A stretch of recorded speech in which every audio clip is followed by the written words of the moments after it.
total disconnect now between the ruling group and the masses. And the masses have got to serve some stomach for once, and they've got to be prepared to vote for radical people who clear out Labour, clear them out. Here in the north, in the south, in the east, in the west, outside England, within Britain and elsewhere, clear them out. And the Tories will do no good either. You've got to clear them out. And the Liberals are just a block in between the other two that give the other two their ideas. All the sort of destructive ideas that Phillips is in favour of, and that I talked about earlier. You've got to clear them out as well. There needs to be a new start. And it won't be UKIP and it won't be the Greens. Even though there are good ideas which agree, and the idea of leaving the European Union, the UKIP option, is an attractive one that should be supported. But there is only really one option for this country, and that is to vote for a party which is patriotic, which is British, which is elitist, which is nationalistic, which believes that the only socialism or the only social concern that really is validated by history, by genetics, by identity, is patriotism.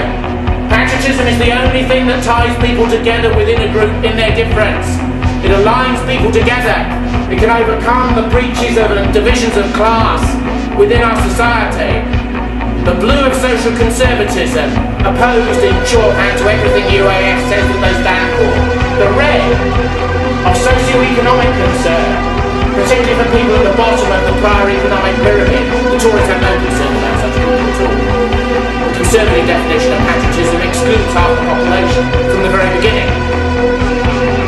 We must bring the two classes together. We must bring the north and the south together. We must bring the red and the blue together. And if you look at the Union flag, there's plenty of white in the red, white and blue. And let's say to all of the politicians who rule us for 45, for 50, for 60 years, that we don't like Mr. Phillips and his Equality Commission, that equality in relation to others, in relation to us, is inequality in relation to us, and we don't favour it. That we don't favour political correctness, that we don't favour the ideologies that have been imposed on us, which are a soft form of Marxism peddled by New Labour and their friends, whether they're in the trade unions or even in the boardrooms of European companies that have friendly contracts in the European Union. That we don't agree with what has been done in the last 50 or 60 years. And there's only one way in which that can change. There is only one way in which our people can rescue the fight in which they find themselves. And that is to vote for this political party to support tendencies of the right, of patriotism and a national renewal. To realise that what will this country be like in 120 years of present trend? What will the health service be like? What will the government taxation be like? What will an average inner comprehensive school be like in 80 years? Never mind 110. Look at what they're like now. South London now, schools have